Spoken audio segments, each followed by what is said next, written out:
çıkanda Firgezan fekir şimalın Kara saçın gel peşinden Kaban ya İzizim Aslı görüp taş çıkanda Firgezan fekir şimalın Kara saçın gel peşinden Kaban ya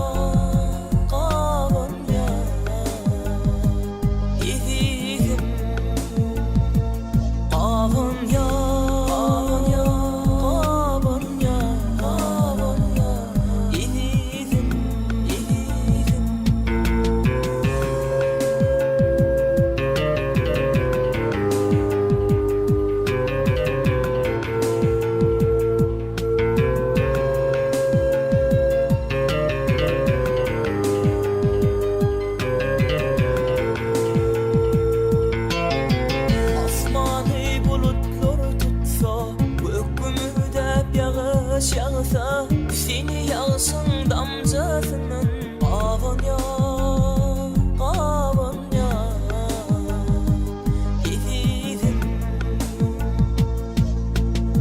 Asmanı bulutlar tutsa Gökyüzünde yağış yağsa seni yağsın damcasının Kaban ya